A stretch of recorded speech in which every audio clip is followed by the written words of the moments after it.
also been outbreak of whooping cough. There have been 2 child deaths in Kentucky recently from whooping cough, another vaccine-preventable disease. Both of those kids were too young to be vaccinated because you can't start getting the vaccine until you're 2 months old.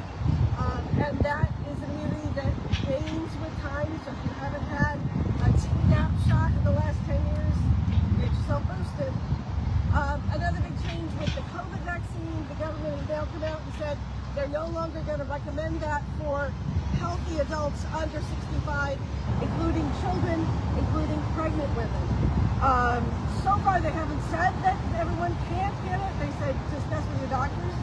But this is likely to put more doubt about the value of this vaccine, and also likely to affect insurance coverage, because if it becomes an optional vaccine, suddenly the insurance companies don't have to cover it. We were treated to the MAHA report recently, the Make America Healthy report, centered by RFK Jr. He blames the chronic illnesses in our children on 4 things, and some of which I can agree with. Poor diet, ultra-processed food, environmental chemical exposures, lack of physical activity and stress, over-medication. He feels too many kids are getting treated with SSRIs for depression, with ADHD medicine, with medicine for gender-affirming care, with vaccines. Interestingly, this report on fluoride, but never mentions smoking, opioids, or gun violence. We know that when they looked at this paper carefully, that many of the citations are fictional.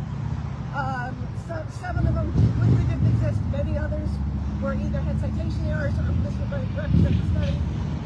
We know AI was used in making this study.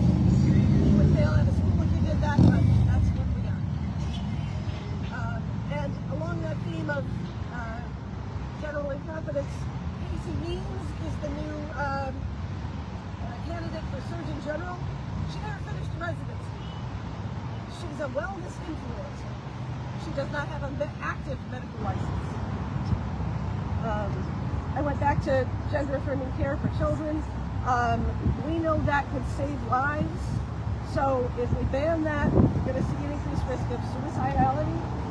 And yet we have, the government plan is cutting funding for suicide hotlines, including for veterans who desperately need that access.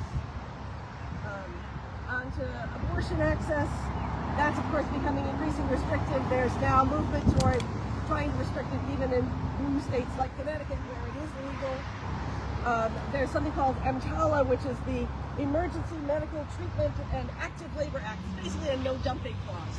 Somebody shows up at a hospital and they need emergency care, the hospital has to provide it. Well, under Biden's administration, that included specifically abortion care. And there's new guidance from the current administration that reverses that and says that the doctors have to consider the health of the fetus. There's problems with access to Cytotec. That's one of the 2 drugs that are used in medical abortions. But it's used for many other things as well. It's used for treatment of miscarriages. It's used before surgery. It can be used before an IUD insertion. And pharmacists refuse to fill the drug just in case it might be prescribed for an abortion. Likewise, it's very useful in a postpartum hemorrhage, which is a time where time is absolutely life or death. And for instance, Louisiana, it's kept up like a controlled substance.